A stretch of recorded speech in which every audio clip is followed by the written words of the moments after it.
tema que eligieron para esta noche es un tema que en Argentina fue el motivo de una campaña que se llama Elige la Calma, que surgió de una manera muy espontánea y bastante inesperada. A mí me gusta pensar que está nuestro plan y después está el plan de Dios. ¿Cuál es el mejor? ¿Quién planifica mejor? Entonces tenemos que estar abiertos. Un día en la clase en Buenos Aires tenemos un alumno que se dedica desde su área de marketing, lo que hace es el packaging, el empaque de productos que llevan un regalo. Y entonces me dijo, mira, estoy por meter unos pliegos en imprenta y en los espacios vacíos puedo imprimirles unos mensajitos, bendiciones, ¿no? Como reciben siempre después de nuestras clases. Y entonces me dijo, podemos hacer unas 100.000. Y yo pensé, ¿qué vamos a hacer con 100.000 mensajitos? Y al día siguiente me dijo, si acomodo bien me van a salir 250.000. Bueno, cada día que pasaba terminó haciendo 1.700.000. Y entonces yo le dije, en realidad me parece que lo que está cayendo en nuestro plato es una campaña. Y no sabíamos de qué. Y nos dijo, y tienen una semana para decidir qué van a imprimir. Teníamos que pensar qué vamos a poner. Imagínense, nos ofrecían 1.700.000 tarjetitas, doble faz, laminadas, o sea, plastificadas, a 4 colores. En términos de presupuesto sería impensable, ¿no? Entonces empezamos a pensar, bueno, hagamos con la gente, con nuestros amigos, con nuestra audiencia, lo que vamos a hacer este año 2010 con nosotros mismos. Y nos habíamos venido de la India con esta meta de trabajar el tema de la ira, cómo vivir sin enojarnos. Entonces pensamos, bueno, si la campaña va a estar alrededor de eso, ¿cómo se debería llamar? Entonces pensamos primero, bueno, no te enojes, piensa positivo. Y con esa idea fui al Human Camp de ese año, en el mismo evento, en esa época, en marzo. Y era un panel donde nos iba a moderar una amiga, que es una senadora muy, muy genial. Y digo, María Eugenia, ¿qué te parece no te enojes, piensa positivo para el nombre de una campaña? Y me miró, me dijo, pero deja que la gente elija la calma. Entonces al día siguiente le conté a nuestro equipo y dijeron, pero ese es el nombre de la campaña. Entonces lo hicimos para todos los ámbitos. Hacemos, o sea, alrededor de Elige la Calma se hacen cursos y talleres y charlas para vivir sin miedo y sin enojarnos. Después también lo compartimos porque eran tantas tarjetas que no sabíamos qué hacer con tantas tarjetas. Entonces le regalamos a todos los países de la región y también se hizo en varias partes. Hicimos una parte en portugués para Brasil y después Elige la Calma llegó a Vietnam. Entonces hicieron las tarjetitas en vietnamés, llegó a Rusia y las hicieron en ruso. Y luego también lo adoptó Australia como un programa nacional. Ya en inglés es Choose to Be Calm. Si lo buscan en la website van a ver una website muy bonita en inglés y con salas de meditación, todo en esta web. Así que bueno, de ahí salió este tema que tiene que ver con esto, ¿no? Explorar qué nos pasa cuando nosotros perdemos la calma y entender cómo la calma es esa fuerza que es natural en el alma y que es la fuerza que realmente nos protege. Entonces, si exploramos qué es lo que nos hace perder la calma, podemos ver que cada vez que me siento provocado por algo o por alguien, normalmente reacciono. Si alguien me maltrata, mi reacción podría ser sentirme una víctima. Si algo no sale como yo quería que fuera, mi reacción podría ser decepción. Si algo no le doy importancia o quiero dejar a alguien de lado, mi reacción podría ser indiferencia. A veces la indiferencia se manifiesta cuando no mantenemos contacto visual, cuando inhibimos o impedimos la comunicación, el diálogo. ¿Quién de nosotros aquí no tiene una conversación pendiente? Una conversación que si la lleváramos a cabo todo sería diferente. ¿Hay alguien que no tenga? A veces es una conversación conmigo mismo, a veces es una conversación con otro y a veces es una conversación con Dios. Todos tenemos una conversación pendiente, ¿sí o no? ¿Sí? Entonces, la evasión es una reacción. No estamos acostumbrados a pensar que reacción tiene una forma muy... Reacción como te lo imaginas, ¿no? Como así, agresivo. Sobre todo pensás en reacción como algo siempre visible, ¿no? Y cuando algo no es visible decís, no reacciona. O no reaccioné. No es que no reaccioné, no hice nada simplemente. Pero la ira se expresa siempre en reacción. Y la ira tiene estas dos caras fundamentales. Tiene una cara que es muy... La ira o el enojo. Tiene una cara que es muy invisible, que se llama ira pasiva. La ira pasiva tiene que ver con sentirme ofendido o sentirme humillado. Y vos podés decir, sí, pero eso no es reacción. Lo que pasa es que alguien me maltrata y yo me siento así. La humillación, la ofensa o la indiferencia o la evasión no es natural en mí. La ira, en su forma pasiva o agresiva, es una conducta adquirida. Y la forma agresiva o visible puede ser una mirada dura, una mirada que inhibe o que amedrenta al otro.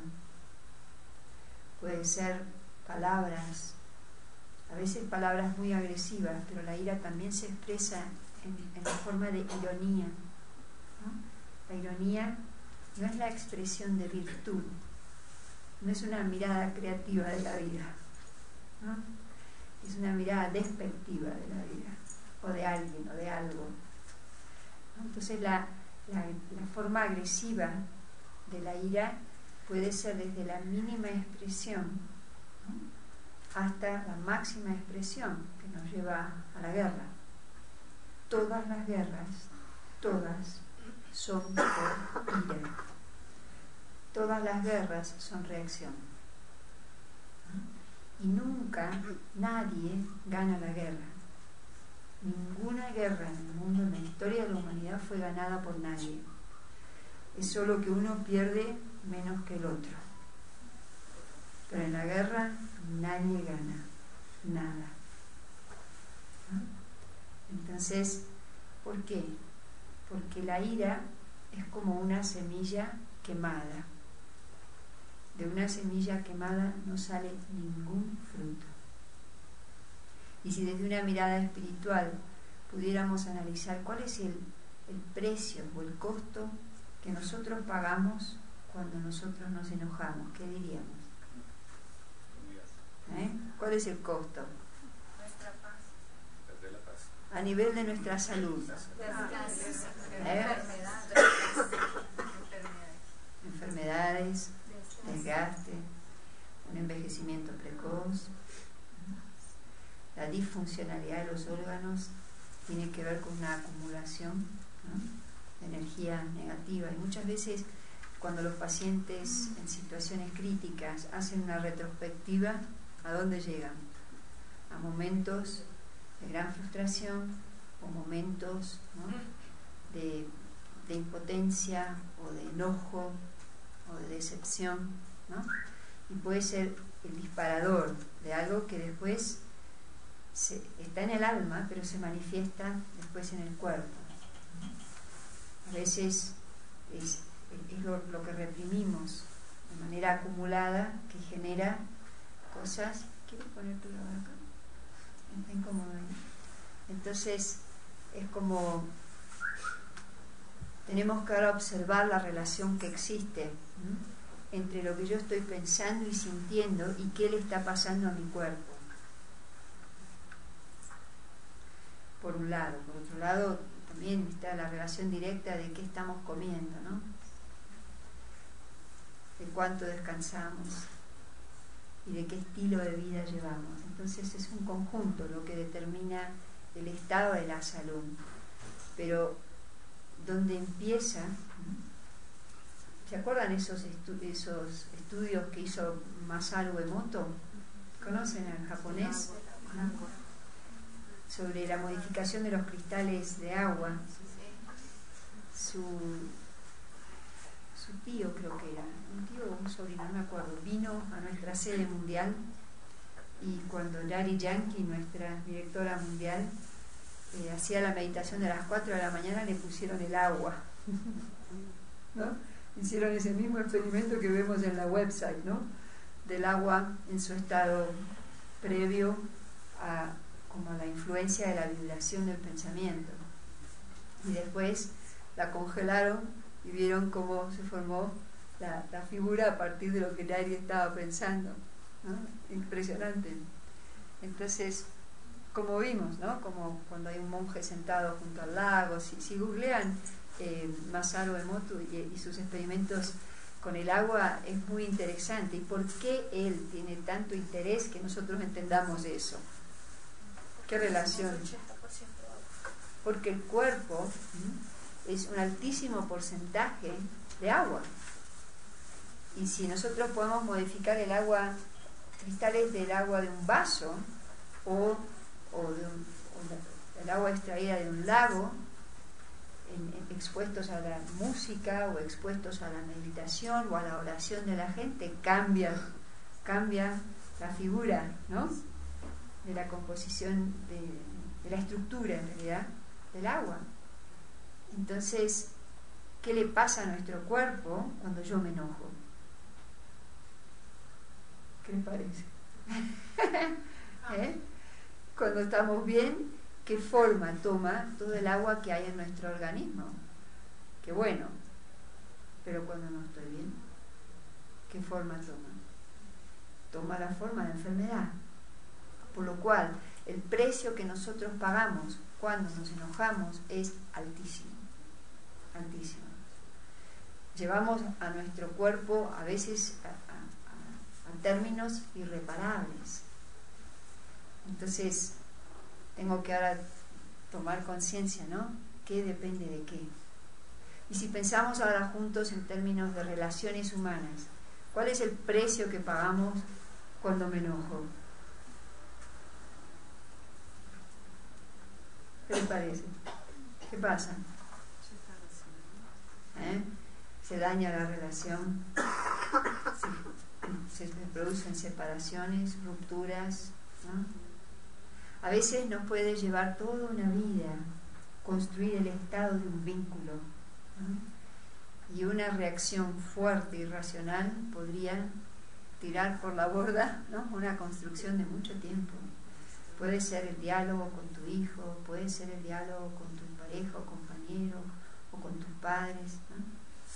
Cada vez que cualquiera puede analizar el estado de sus propias relaciones, ¿no?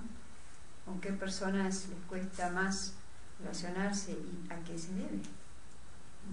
Puede nunca haberse expresado, porque puede haber tomado la forma de ira pasiva o puede haber tomado la forma de una reacción agresiva.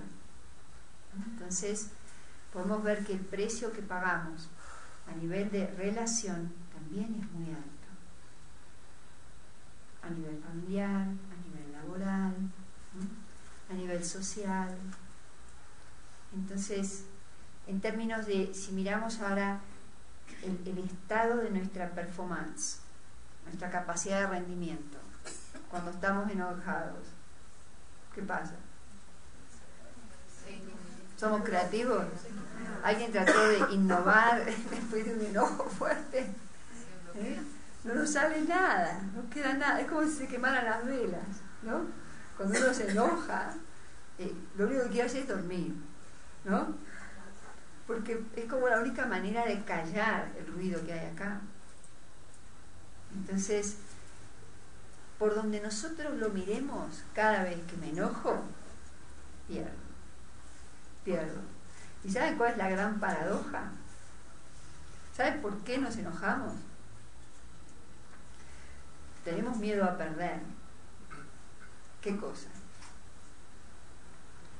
Algo que es una gran ilusión, y es que nosotros nos enojamos porque queremos controlar algo que está fuera de nosotros. ¿Es controlable lo que está fuera de nosotros? No me gusta cómo me miras, no me mires así. ¿Quién determina cómo tú miras? ¿Tú o yo? ¿Yo puedo determinarlo? No me gusta que me hables en ese tono, o no me gusta cómo haces las cosas. Cada vez que me enojo, yo caigo en la ilusión de que yo puedo controlar algo que está fuera de mí. ¿Es verdad que puedo hacerlo? No. Yo no puedo controlar nada que esté afuera de mí. Dos cosas son las razones por las que nos enojamos. Una, porque pienso que puedo controlar, y otra es porque pienso que puedo cambiar el pasado. ¿Puedo cambiar el pasado? No. No me gusta lo que me acabas de decir. Un shanti. No puedo cambiarlo. Entonces, cada vez que yo me enojo es por una ilusión. ¿Y cuál es la ilusión? De que yo a través de la reacción puedo lograr algo. Y la gran paradoja es que cada vez que yo reacciono, pierdo algo. ¿Ah? A veces me enojo porque tengo miedo de no ser escuchado o de no ser tomado en cuenta. La ira es una expresión del miedo. Y el miedo tiene que ver, el miedo se origina en el ego. Por ejemplo, cuando algo con lo que yo estoy identificado se ve amenazado, el ego lo lee como una amenaza. El miedo que eso le genera se expresa en la forma de ira, y la ira es reacción. Es decir, todo nace en el ego. Por ejemplo, si yo delegué un trabajo y expliqué cuál era la función o cómo debía hacerse, y no se hace de esa manera, entonces es como que yo y mis ideas se ve amenazado o no tenido en cuenta. Entonces el miedo está implícito en esto. Cuando yo pienso que esto es una desobediencia, o sea, yo no estoy siendo tomado en cuenta, ¿sí? Esto dispara en mí. El ego lo lee como una amenaza. ¿Qué se cree de hacer las cosas a su manera? Esto viene de pensar. Entonces, la ira, ¿qué busca hacer? Controlar. Entonces, ¿qué haría? Reacciones, llamar la atención, corregir, no sé, lo que sea. Nosotros, cuando empezamos a entender cómo funciona el mecanismo de la ira, es que entonces puedo elegir la calma. Mientras yo no entienda qué es lo que está pasando dentro mío cada vez que yo me enojo, estoy atrapado en algo que en el fondo es mi ignorancia, ¿no? Y nosotros vemos qué pasa y vos decís, no sé por qué no pude callar, ¿no? A veces tengo la voluntad de decir, bueno, no voy a decir nada, voy a ir a una reunión que es muy compleja y voy a escuchar, y basta que mi provocador favorito diga lo que típicamente me molesta, y entonces reacción, es como un tsunami, ¿no? Y vos decís, ¿cómo puede ser? Yo tengo esta voluntad y este es mi deseo, pero no lo logro. Es como que algo más allá de mi observación me maneja. Entonces, la reacción se tornó un hábito. Y el hábito tiene mucha fuerza. Un hábito, ¿cómo se forma? Un hábito se forma a partir de reiterar la misma acción, ¿no? Y es muy fácil crear un hábito, bueno o malo. Solo tengo que reiterarlo. Si yo hago algo, por ejemplo, durante el lapso de más o menos 21 días o 20 días, van a ver que eso lo empiezo a hacer de manera absolutamente automática. No tengo ni que pensar qué es lo que quiero hacer ni lo que voy a hacer, sencillamente lo hago. ¿Ah? Entonces, pero no es tan simple desarmar un hábito. ¿Ah? Entonces, hay un mito que tenemos que derribar si nosotros queremos estar calmados frente a los estímulos o desafíos que enfrentamos en el viaje de la vida. Y es que yo tengo que entender, y esto cuando les digo tengo que entender, no los quiero convencer, solo les comparto experiencia e información. Cada uno tiene que explorar, cada uno tiene que ser el observador consciente, cada uno es su propio profesor, ¿no? Entonces, en nuestro lugar de aprendizaje es nuestro mundo interno. Y tengo que volverme un observador de qué pasa ahí, qué pasa conmigo. Entonces, nosotros tenemos que observar, por ejemplo, yo les digo cómo se forma un hábito, pero nosotros podemos observar, ¿no? ¿Qué hábitos tengo? Y observar más profundamente, ¿qué es lo que los dispara? ¿Es una influencia interna o es una influencia externa? Si observo, vería que es una influencia interna. Un hábito es una influencia interna. Nosotros típicamente pensamos que yo me enojo por culpa de algo o alguien. Si alguien te levanta la voz y vos te sentís dolido o reaccionás y alguien te dice, ¿por qué estás así? Vos dirás, bueno, pero mirá cómo me está hablando, ¿no? Cuando yo digo eso, ¿qué hice? Proyecto en el otro, digo, yo estoy así por culpa de él o ella, o qué sé yo, de repente que sencillamente no enciende mi computadora y estoy harta, entonces, ¿qué te pasa? Estoy harta porque la compu, tal cosa. Entonces digo que la compu es es la razón de mi ira.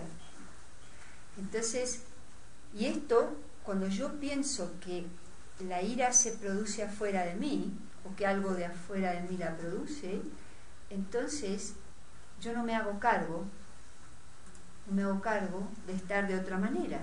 Porque si eso sigue pasando y yo pienso que esa es la razón, voy a seguir en la reacción de la víctima.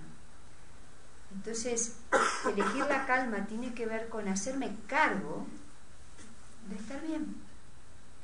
Entonces tengo que entender cómo. Entonces, en esto hay un libro muy interesante acá, que se lo recomiendo a todos, es de una editorial española, que se llama Oniro, que se llama Transformar la ira en calma interior. Y esto, yo leí este libro por algo personal que yo quería superar, y que era esto, ¿no? Este recurrir a la ira como si fuera un poder al que yo le había asignado un valor para conseguir las cosas. Hay que luchar para no sé qué. Yo cuando era joven, me acuerdo que estudiaba en un hospital para instrumentadora quirúrgica y era tanta la corrupción que había y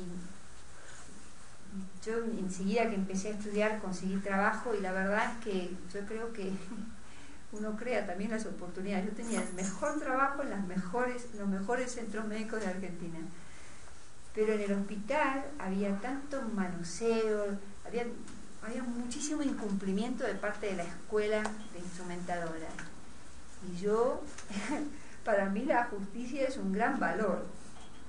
Y yo sentía que conmigo no podían hacer lo que querían, pero a mí lo que más me hacía enojar era que con mis compañeras podían hacer lo que querían, y eso me sacaba. O sea, ¿cómo puede ser? Entonces me volví una guerrera fatal en el hospital y enfrentaba al director, a todo el mundo. Era como que, me acuerdo que nos ponían unas cosas así como decretos obligatorios, los agarraba y los arrancaba y los tiraba así enfrente de la clase, y dije, tendrán que pasar por nuestro cadáver, acá nos van a consultar, pero no nos... Cosas que ganamos la batalla, pero ¿cómo salen los soldados de la guerra? Mal heridos. Y teníamos razón en lo que queríamos defender, pero definitivamente no en la manera en que pensábamos lograrlo. Y eso fue al costo de todo, ¿no? Yo, de hecho, cuando me recibí ni siquiera fui a buscar mi diploma, me parecía algo tan sin valor. Todo lo que había vivido ahí me parecía...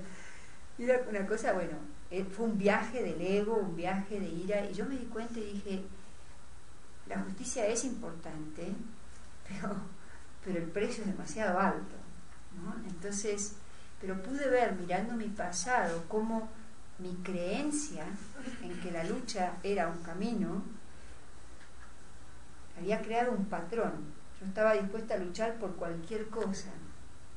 Y una cosa es luchar y pelear, y otra cosa es ser determinado o perseverante. La lucha viene del ego, y la perseverancia es una virtud.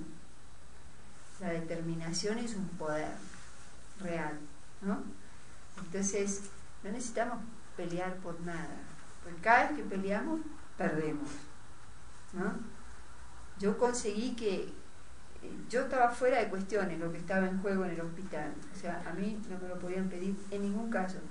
Conseguí que a mis compañeras tampoco las abusen, pero yo estaba completamente infeliz. Entonces, no es de cualquier manera. Y a veces defendemos cosas que sabemos que son buenas, pero no es la forma. Entonces, entender que, y esto que les voy a compartir, lo puse a la luz de eso directamente, ¿no? Y me di cuenta que equivocada estaba en mi manera de proceder. Cuando nosotros nos enojamos, pensamos que el estímulo viene de afuera y que esa es la razón, yo puedo observar cómo eso no es así. Y puedo ver que algo puede estar pasando aquí afuera, pero para que a mí me esté pasando, yo lo tengo que pensar. Si yo no lo pienso, no lo siento. Porque lo que yo siento viene de lo que yo pienso. Si yo les digo ahora, piensen en algo que a ustedes les encanta hacer. ¿Lo ven? En su mente. Y ahora piensen en algo. ¿Y cómo se sienten? Me encanta hacerlo. Me siento bien, me siento contento. Y si pienso en algo que me cuesta mucho hacerlo, ¿cómo me siento? Pienso que es difícil, pienso que es imposible, ¿no? ¿Cómo me siento? Pesa, ¿no? Entonces, lo que siento, ¿de dónde viene? De lo que pienso. Esa verdad la tengo que observar. Si lo que yo siento viene de lo que yo pienso, la pregunta es, ¿hay alguien aquí pensando por mí? No. Entonces, si no me gusta cómo yo me estoy sintiendo, ¿qué tendría que hacer? Cambiar el pensamiento. Ahora, cambiar el pensamiento no significa ser un volado que no sabe ni qué está pasando, ¿no? Porque tener una mirada positiva o verdadera de cualquier situación no me hace indiferente, no me hace irresponsable o ausente, ¿ven? Pero me permite elegir qué es lo que yo voy a hacer frente a eso. Que es bastante diferente que eso determine lo que yo siento. ¿Y cómo pasa esto? Tengo acá a mi provocador favorito. ¿Todos tienen uno? ¿Sí? Bueno, al menos uno. Entonces, dice las típicas cosas que siempre, con las que siempre he reaccionado. ¿Sí? Entonces, podríamos preguntarnos, ¿eso está pasando? ¿Qué decimos? ¿Está pasando? Sí. ¿Dónde? Acá. ¿Me está pasando?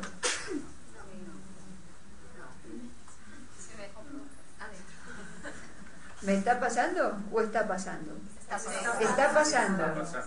¿Qué tendría que hacer yo para que a mí me empiece a pasar? Lo tengo que pensar, lo tengo que importar. ¿A ver? Entonces, sí, por ahí empezaría, ¿cómo se le ocurre decir semejante cosa? Entonces yo estoy empezando a importar. Y eso que estaba ahí, si yo no estoy de acuerdo, puedo pensar, no estoy de acuerdo. Pero no lo importo. Si yo pienso diferente, puedo pensar diferente. Pero cuando yo empiezo a pensar eso o elaboro sobre eso, entonces ahora está pasando aquí y acá. ¿Y yo cómo me siento? Pero yo me siento mal porque fulano lo dijo o porque yo lo estoy pensando. ¿Están seguros? ¿Es porque yo lo estoy pensando? Entonces ahora les voy a compartir una cookie que es a veces difícil de digerir. Y es que entonces, si eso es así, nunca nadie me hizo nada. Siempre solo fui yo mismo. ¿Cómo digerimos esto? Porque hemos hecho un largo viaje pensando que toda la vida fulano me trató así y toda la vida no sé qué y no sé qué, ¿no? O sea, he hecho un viaje justificando mi reacción a nombre de otro o de algo. A veces pienso que es la situación, a veces pienso que es alguien y a veces pienso que es algo. Estoy mal porque quebré, por ejemplo. Todo depende de lo que yo piense de la quiebra. Está bien, pude haber cometido errores en los negocios y quebré, pero no es para que yo me ponga mal, ¿no? Entonces, el ser feliz, el estar bien, es una elección. Es algo que yo tengo que decidir, ¿no? Porque voy a pensar. Y eso es lo que puedo elegir. ¿Qué voy a pensar? Y un pensamiento me lleva en una dirección y otro pensamiento me lleva en otra dirección. Entonces yo tengo que decidir para dónde voy. ¿Soy parte del problema o soy parte de la solución? ¿Ven? Ahora, ¿estamos de acuerdo que nunca nadie me hizo nada? Que siempre solo fui yo. Bueno, eso lo dejamos como tareita, porque no es tan fácil. Porque si yo asumo eso, ¿a quién tengo que perdonar? A mí mismo, a uno mismo. ¿Más fuerte? A uno mismo. ¿Están seguros? Sí, señora.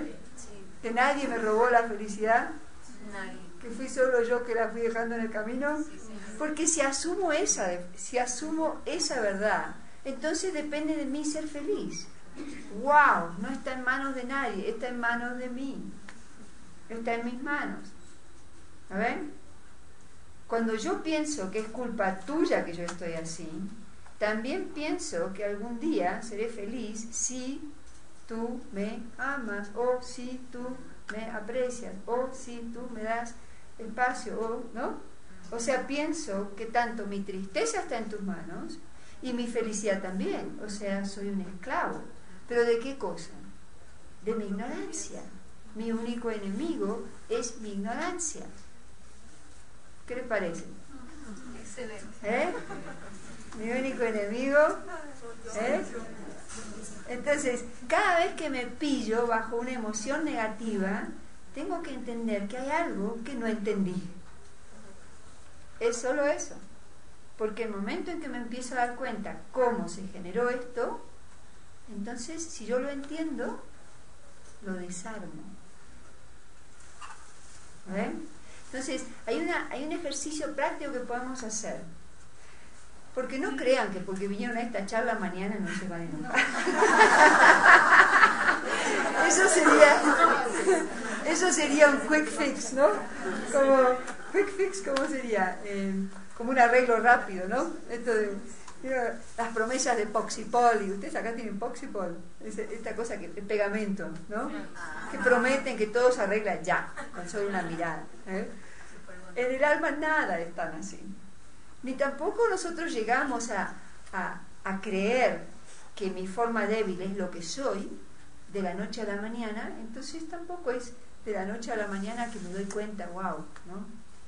Pero tenemos que hacer el viaje de ir experimentando. Nuestra vida es un laboratorio mismo, donde tengo que practicar, y no nos van a faltar posibilidades o pruebas.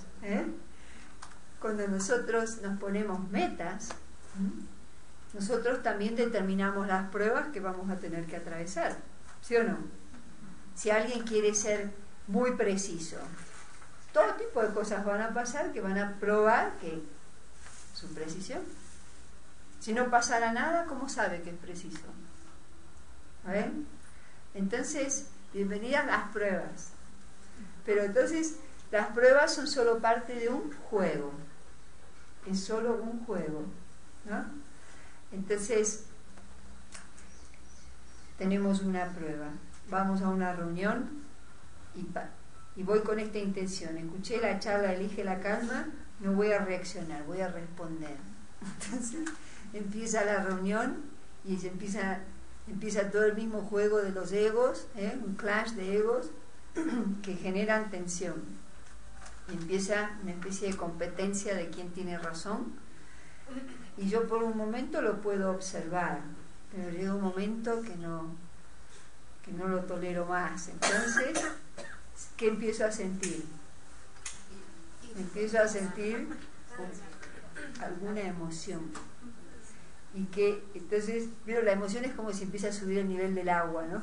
Como que a veces las emociones como que llegan acá y decís, te ahogan, ¿no?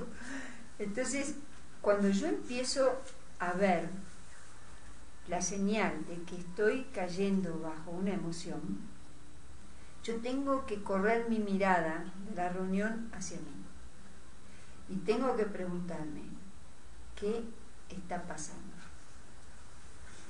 ¿Y qué me voy a contestar? ¿Qué está pasando? Pensé. Estoy tenso, estoy incómodo, me estoy enojando, estoy entrando en reacción, estoy bajo la influencia de una emoción. ¿Lo puedo ver? Me puedo decir cualquier cosa, pero lo que tengo que contestarme es la pregunta de ¿qué está pasando?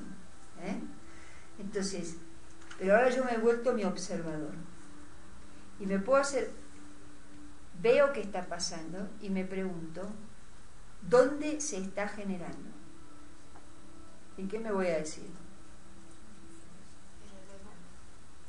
¿En la mesa de reunión o adentro mío? ¿Dónde lo estoy sintiendo? Adentro mío. ¿Sí? Entonces está pasando adentro mío. Otra pregunta. ¿Quién lo está generando? Ya no estoy mirando a mis socios, mis colegas, estoy mirándome a mí mismo. ¿Ven? Entonces, ese ojo que está mirando es el observador consciente. Ese es el ojo que ve lo que es verdad. Ese ojo tiene mucho poder. Cuando yo me miro de esta forma, soy objetivo. Entonces digo, soy yo que está generando esto. Cuando yo observo la emoción y la reconozco como tal, es como si yo le arrojara luz a la oscuridad. ¿Qué pasa? Le arrojo luz a la oscuridad, es lo mismo que decir, empiezo a entender. ¿Lo ven? Entonces, cuando nosotros empezamos a entender, la emocionalidad se disipa. No, ya no estoy fuera de control. ¿Lo ven? Cuando yo empiezo a entender, no estoy en el descontrol. Empiezo a ver que yo me estoy sintiendo así y me puedo preguntar algo más. ¿Qué estoy pensando? Y ahí veo todo. Estoy pensando que fulano es un no sé qué. Estoy pensando que esto es una aberración o que esto no sé qué. Entonces me puedo... ¿Y qué me contesto cada vez? Me contesto lo que es. Si yo estoy pensando de manera negativa, yo me digo, estoy pensando de manera negativa. Entonces, la situación no la quiero negar. No quiero negar que de repente enfrente mío se está haciendo un negociado completamente corrupto, por decirles. ¿No? No tengo que convencerme de que eso no es un negociado. Blanco es blanco y negro es negro. ¿Sí? Puede ser algo muy inocente lo que me está enojando, ¿eh? Cualquier cosa, le pongo algo un poco extremo. Entonces, yo no entro en negación, no tengo por qué convencerme de que lo que yo estoy viendo no es así. Esto no sería que yo entonces tenga una mirada positiva. Yo puedo decir, estoy viendo un negociado y me estoy indignando. Entonces la pregunta que cabe es, ¿cuál sería el beneficio? O sea, ¿qué es lo que yo tengo que hacer frente a esto? ¿Ven? A veces vemos que pasan cosas que nos generan tanta impotencia que nos enoja muchísimo. Y parece que yo me tengo que callar y aceptar, que muchas de las veces, sobre todo en el trabajo. ¿Sí o no? Entonces, vos decís, bueno, pero yo no... Entonces, ¿acá qué es lo que tengo que aprender? ¿Yo tengo control sobre lo que está pasando? No, eso no me lo tengo que olvidar. No tengo control. No es que yo estoy ahí para que eso exactamente no suceda. Yo estoy ahí para hacer mi parte. Si está en mis posibilidades evitar que eso suceda, ok. Pero si no está en mi parte, yo al menos en algún momento podría hablar lo que es verdad. No estoy de acuerdo o describo, ¿lo ven? Pero no dejo que la situación me posea. ¿Y yo dónde hago foco? Tengo que hacer foco acá. ¿Qué está pasando? Entonces, ¿qué tipo de pensamientos, dónde me involucro en la realidad? Es cuando digo, a ver, en este momento, ¿qué es mejor? ¿Que hable o que me calle? ¿Qué es mejor? ¿Que diga esto o esto? ¿Qué es mejor? ¿Que diga esto o esto? ¿Qué es mejor? ¿Hablar ahora o más tarde? ¿Hablarle a este o a este? Y cuando yo empiezo a pensar de esta manera, no estoy evadiendo, no estoy reaccionando, estoy asumiendo la responsabilidad de ser verdadero. Y si yo tengo que hablar algo que los demás no quieren escuchar, yo lo puedo decir, pero con respeto. Cuando yo puedo hablar desde mis virtudes, yo puedo hablar con firmeza, puedo hablar con un sentido profundo de responsabilidad, puedo hablar desde el afecto. Cuando yo puedo hablar desde mis virtudes, yo estoy respondiendo, diferente de reaccionando. ¿Ven la diferencia? Yo puedo hablar algo extremadamente serio, increíblemente delicado, de una manera firme y respetuosa, sin que yo tenga que pagar el precio de la ira. ¿Lo ven? Entonces, no tenemos que pensar que mantener la calma me hace un blandito, casi tontito de la situación. Porque a veces pensamos, bueno, si no chillo, no pasa nada. ¿No? Como que, ¿cómo impido que algo pase? Y te parece que entonces si no levanto la voz, no soy escuchado, si no me impongo y si mi lenguaje corporal no es muy, ¿no? Así como fuerte, como que no soy tomado en cuenta. Ese es el miedo del ego.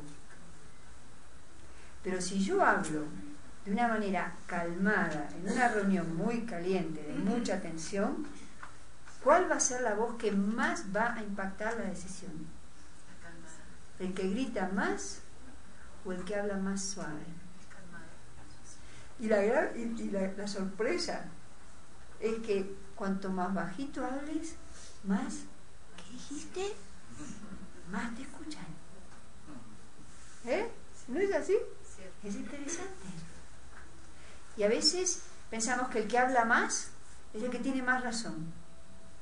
Capaz que el que perdió la cabeza primero, ¿no?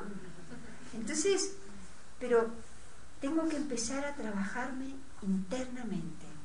Tengo que entender que elegir la calma tiene que ver con entender qué es la ira. Porque elegir la calma significa que estoy dejando algo de lado, ¿no? Estoy dejando de lado la reacción. Y estoy migrando ¿hacia dónde? Hacia la respuesta. Lo elevado, lo poderoso, lo increíblemente efectivo es responder a los desafíos, responder a los estímulos, responder a las provocaciones. Y eso, de eso me hago cargo.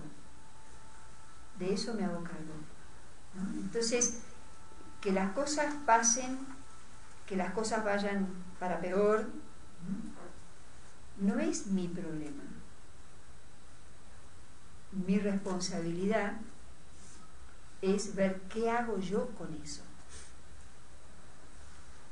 ¿Ven? La posibilidad no está en que algo no esté sucediendo. La posibilidad está en ver qué hago yo en cada momento. Entonces, la ira se dispara dentro mío, yo la disparo, dependiendo de lo que yo piense de la provocación. No lo dispara la provocación. ¿Lo ven? Si nosotros podemos observar, practicar y entender esto, recuperamos algo fundamental, que es nuestra libertad. Porque cada vez que yo no entiendo algo, estoy preso de mi ignorancia, no de alguien, no de alguien. A veces cuesta, y vos pensás, bueno, pero la gente típicamente después de la charla de la calma pregunta, bueno, pero ¿y si yo cambio y otro no cambia? ¿Qué hago? Porque, ¿no? Y es muy interesante porque nos lleva a un lugar mucho más creativo, que es entender qué impacto tiene el que yo esté calmado. No me sirve solo a mí. Entonces, si cuando un niño está ansioso, está muy desequilibrado y llora, normalmente nuestra ansiedad trata de callarlo. Y la manera en que lo calmamos, es como que en nuestro afán de calmarlo, ¿no? Lo que logramos es reprimir su llanto, en gran medida. Pero si nuestra respuesta es calmada, es como si le pusieras un paño frío a algo que está caliente. Yo a veces veo en los aviones cuando los chiquitos se molestan porque la presión les afecta a los oídos, o llega un momento que están hartos, los pobres chicos, ¿no? De hecho, ahora venía de Cali y tenía una niña que se llamaba Antonella, tan bonita, con su mamá, y después había otra señora en el medio y yo, ¿no? Entonces Antonella estaba muy inquieta. Entonces la señora, Antonella tenía una bolsita en la mano, esta bolsita que te ponen ahí para residuos. Entonces la señora, en el afán de jugar con ella, se la quería sacar. Y yo decía, ¿qué juego es este? ¿No? Entonces Antonella tironeaba y la señora tironeaba. Y yo pensaba, qué idea tan equivocada de entretenimiento. Y Antonella la miraba como diciendo, es mía, es una cosa. Y entonces yo empecé a hacerlo así. Era como que quería distraerla por otro lado, ¿no? Entonces Antonella me empezó a mirar como diciendo, ¿no? Mirá cuando los chicos de repente te pescan, ¿no? Y es como que empecé a jugar con ella. Bueno, al final yo le tiraba besitos y entonces ella tiró la bolsa, no sé qué pasó con la bolsa, entonces me empezó a tirar besitos, después me decía, me saludaba y no sé qué. Y la señora siguió hablando con la mamá, ¿no? Pero era tan gracioso. Yo pensaba, ¿cómo tratamos a los niños cuando ellos están alterados? ¿Los queremos calmar para que él esté en paz o quiero que se calle porque a él me molesta? ¿No? Entonces, y cuando los chicos se irritan más, es porque es ego contra ego, ¿no? Es como que él te prueba que vos no lo vas a callar. Y nosotros terminamos subyugándolo porque en algún lugar tenemos más poder por la situación, ¿no? Hasta que los chiquitos se cansan. Y a veces por ahí aflojan, ¿no? Entonces, es como que tenemos que ver, cuando mi intención es estar bien yo, pero también que esté mejor el otro, van a ver cómo un pequeño esfuerzo que yo haga, qué impacto crea en la situación. Y probablemente un día no reaccionás, pero todos miran y dicen, ¿qué le pasa? Todos los días reaccionan. Y hoy, ¿será que me entendió? Entonces provocan un poquito más. Entonces, y el segundo día no reacciona. El tercer día no reacciona. Y capaz que te pregunto, ¿vos estás bien? ¿No? ¿Qué te pasa? Porque no se lo pueden creer. Entonces, como que sorprende. Cuando hay un patrón de reacción, ¿no? Uno contra el otro, cuando uno afloja, como que sorprende. Pero 2 manos son necesarias para aplaudir. Y si yo saco una, ¿no? Llega un momento que no tiene sentido hacer este movimiento. Entonces, no menospreciemos. Tampoco yo tengo que mi calma sea una nueva manera de manipularte, porque no funciona. La calma es una virtud, es la condición original, natural del alma humana. Viene de nuestra paz interior, que es nuestra esencia, es nuestra forma, es nuestro poder. Pero yo no puedo manipular desde la calma. Manipula solo el ego, ¿no? Entonces, yo digo, bueno, yo quiero estar calmado y tengo buenos deseos para ti, pero si vos, yo no tengo que decir, yo quiero que vos te calmes, porque eso es otro juego, ¿no? Puedo tener esperanza en ti, pero yo no soy quien determina qué pensás vos ni qué sentís, pero lo que sí puedo ser es una inspiración, ¿no? Es la única forma real en que nos podemos ayudar uno al otro. Por eso el liderazgo que se habla en Human Camp es el liderazgo inspiracional, ¿no? ¿Cuánto inspiro? ¿Qué inspiro en el otro? Cuando ayer nos describía de Unilever, que describía, ¿no?, las generaciones, los 3 tipos de generaciones. Describía la generación de baby boomers, la generación X y la generación de los millennium, los jóvenes.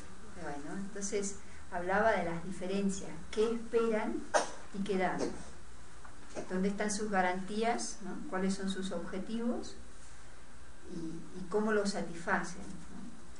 Entonces describía a los jóvenes como la generación Y, ¿no?, the Y generation, o los millennium.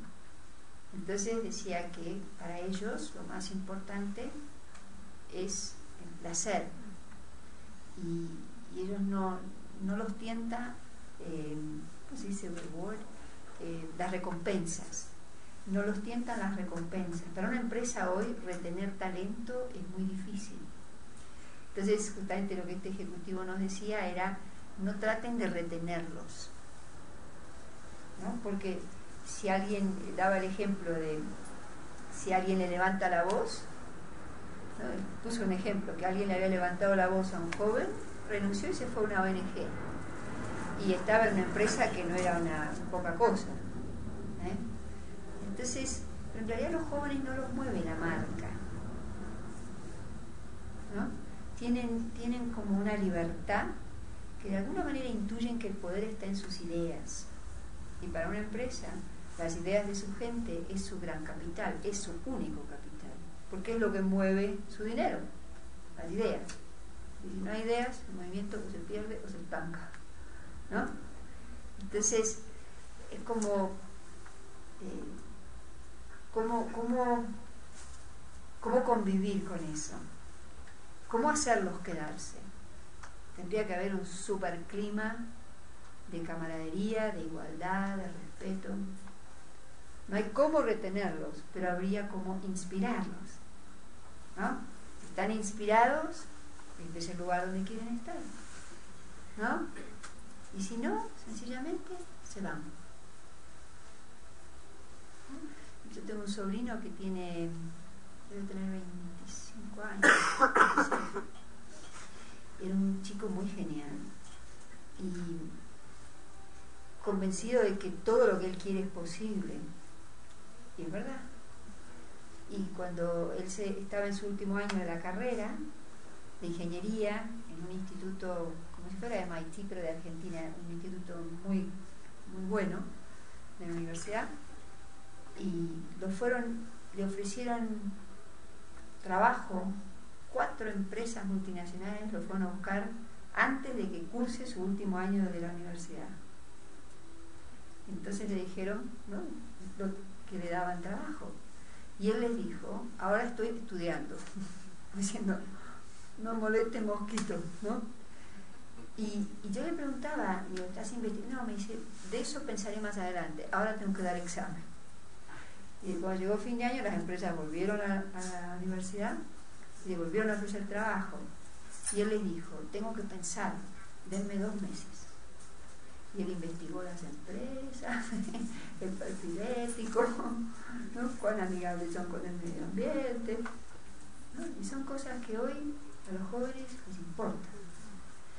Y eligió una empresa muy top que hace mucho énfasis en el clima. Ellos solo promueven su gente desde adentro, tiene muchas características de una buena empresa. Pero él me dijo, esto es solo por un tiempo, ¿no?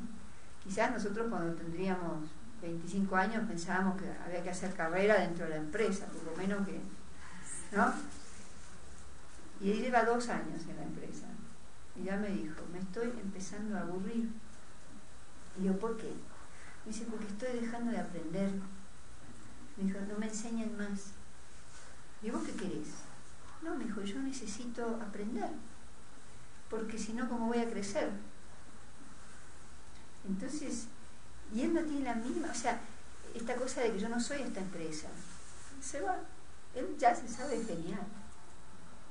Tendrá cosas que aprender en el viaje, ¿no? Pero piensan así. Entonces, ¿cómo retener a un ingeniero joven con tanta, ¿no? De alguna manera es como una dignidad profesional que él tiene, porque no vive detrás de un sueldo. Para él el trabajo es una experiencia, que es lo que decía ayer Fabricio, ¿no? Para él tiene que ser muy interesante lo que está haciendo, porque por plata, la plata no lo hace más interesante, no lo hace más interesante. Entonces, es como ¿cómo generar cambio? Decir, bueno, voy a dejar de enojarme en casa. Y decís, ¿y qué cambios va a producir? Y es como si dejaras una vela prendida. Si hay velas apagadas y hay una vela prendida, si hay apagón y hay una vela prendida, ¿qué van a hacer los demás? Van a venir con su vela a prender, ¿no? Una vela prende otra vela, ¿no? Entonces, ¿Cómo funciona esto de inspirar? La gente en casa nos conoce, en el trabajo, la familia son los que más nos conocen, ¿no? Del derecho y del revés. Entonces, cuando ellos ven que vos ya no reaccionás a esto y no reaccionás al otro, empiezan a observar y primero se preguntan, ¿esto es verdad? ¿O yo me lo estoy imaginando? Y empiezan a ver que una y otra vez no reaccionan. Y entonces empiezan a apreciar.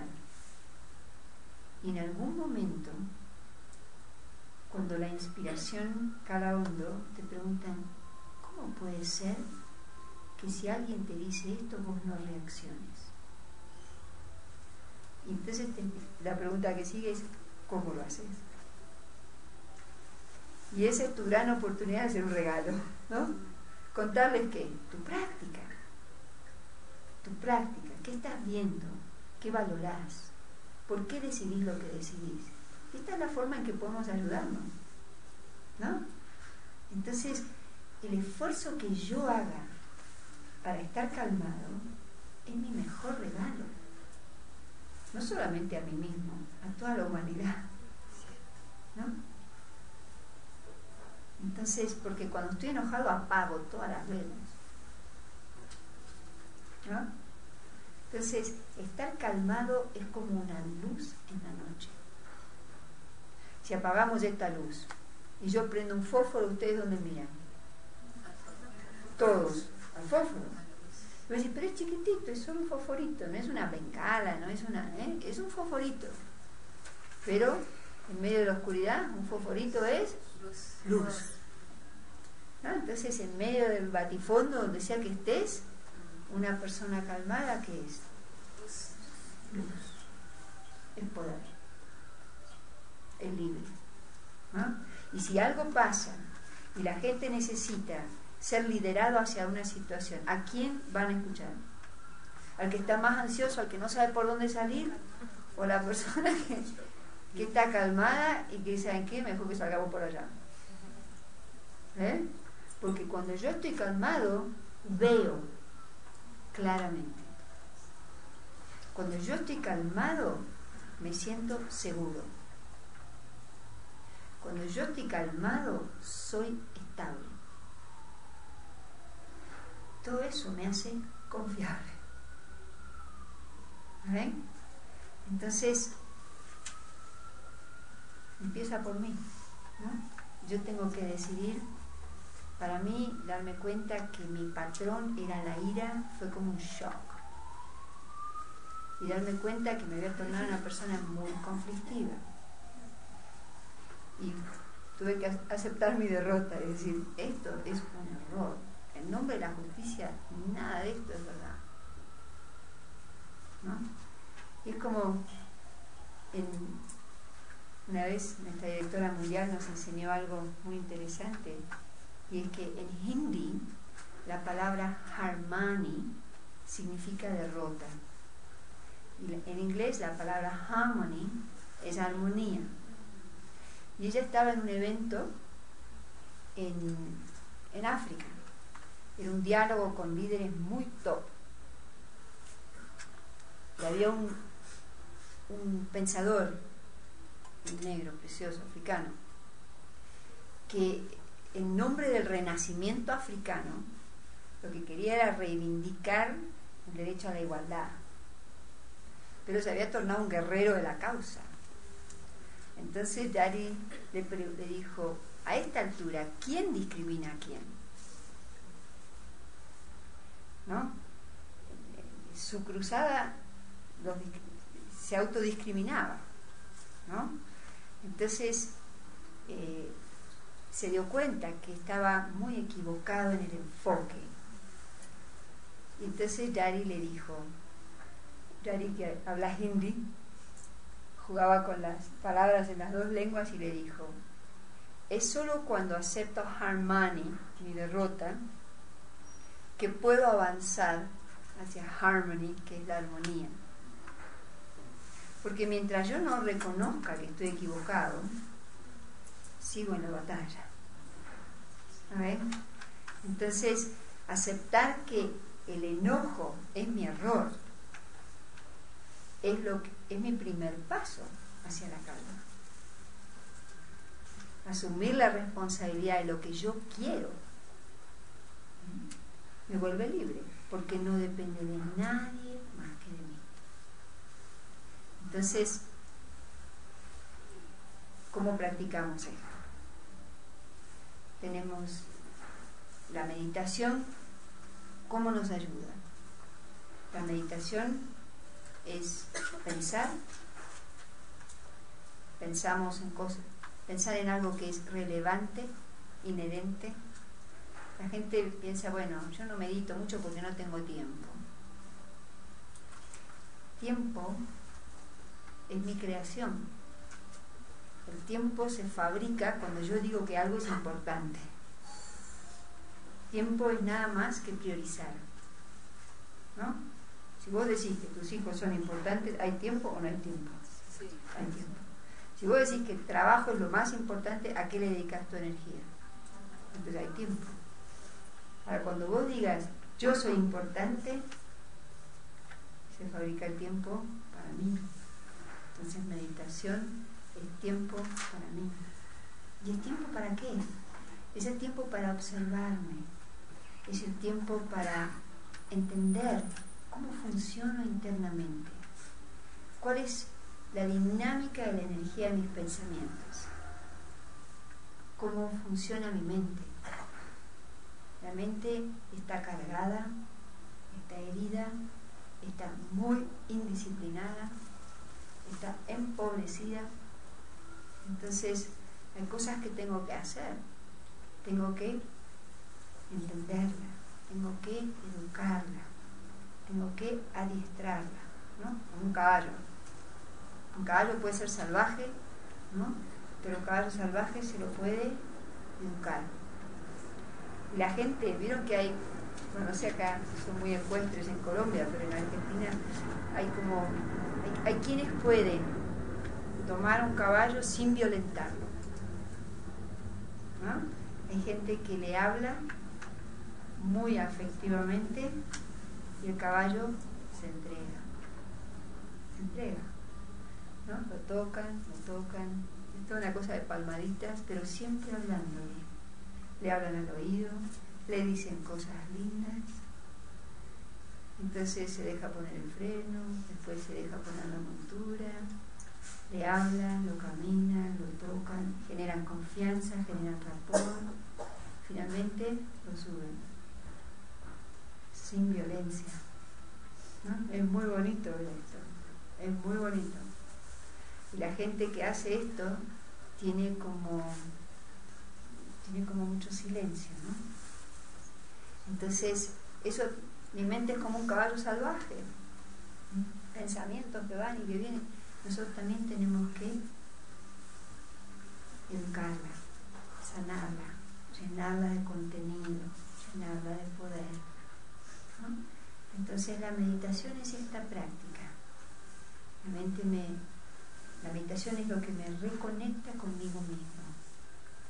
Y también la meditación tiene dos fases fundamentales. Una es volver a mí y otra es recargar mi batería, reconectar con la fuente de poder.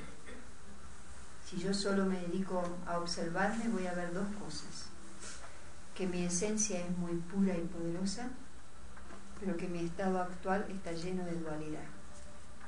Entonces digo, ok, observé esto, ¿qué hago?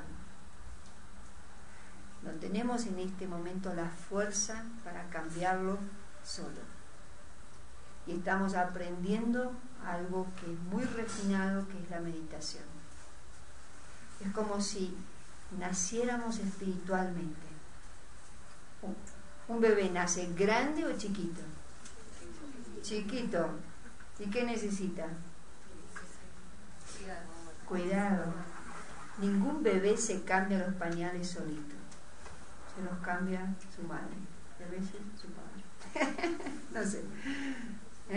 Entonces, yo necesito ahora acercarme a la fuente. Necesito acercarme a Dios, al alma suprema, al generador de poder. Yo solo tengo que hacer mi parte, yo soy solo el hijo, no soy el padre también, soy solo el hijo. Entonces, yo tengo que... Meditación es la relación que existe entre el hijo y el padre. Yo solo tengo que practicar verme a mí mismo como una pequeña luz. Y después tengo que ver a Dios también como una luz. Dios es solo luz. No es algo, es alguien. Y es el generador de paz, es el generador de poder, es el generador de amor. ¿Vieron cómo funcionan los imanes? ¿No? Uno los tiene que acercar hasta un punto. ¿Y después qué pasa? ¡Chum!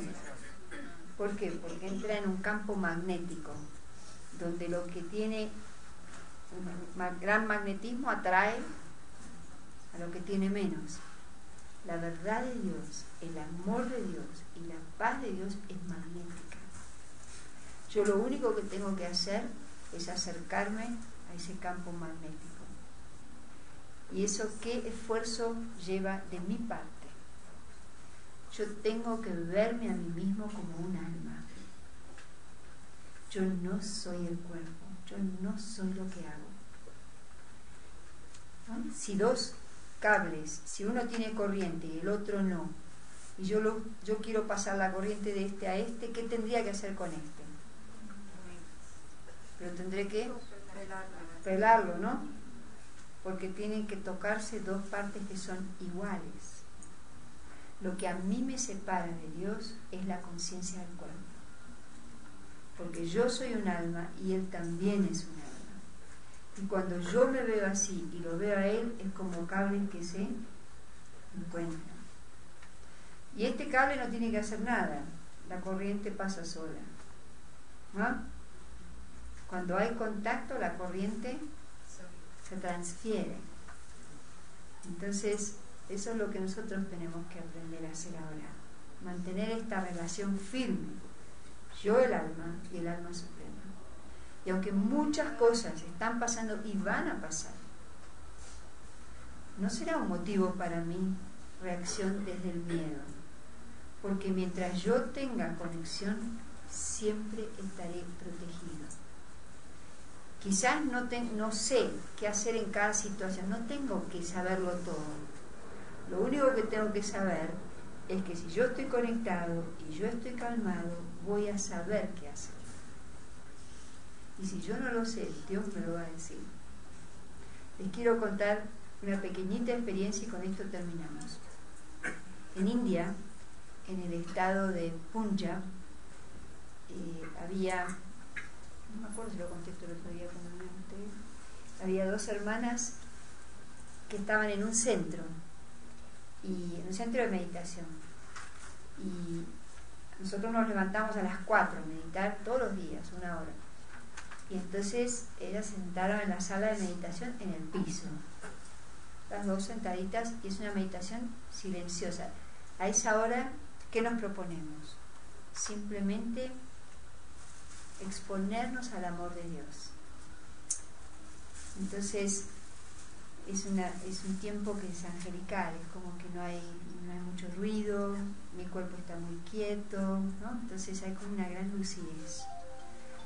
Y ellas estaban haciendo esto, y de repente las dos se acostaron en el suelo y se durmieron, y despertaron varias horas después para enterarse de lo que había pasado. Hubo una gran explosión en una industria que liberó un gas que recorrió todo un vecindario a 60 centímetros de altura. Y muchísima gente murió en la cama.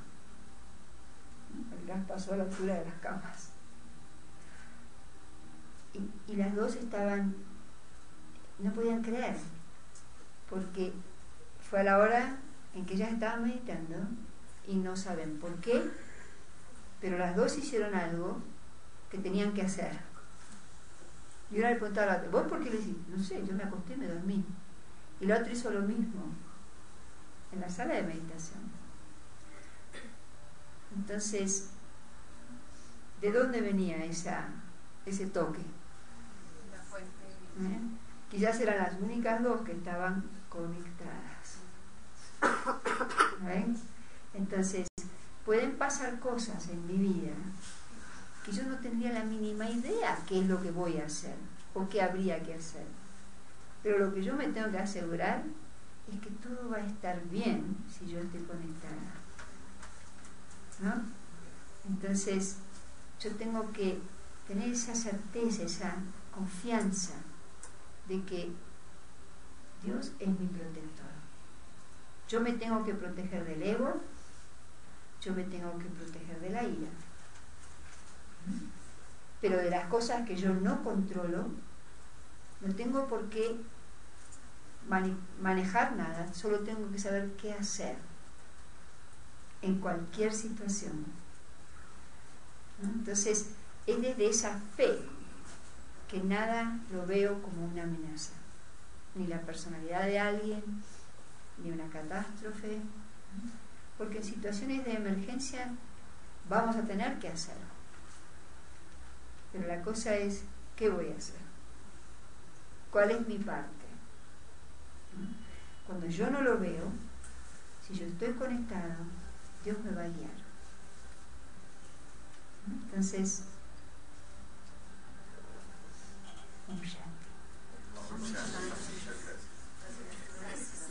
¿me parece que es posible? ¿Sí? ¿Van a practicar? ¿Por dónde vamos a empezar? Acuérdense que mañana, si alguna cosa los provoca, es solo una prueba, y una prueba es solo un juego.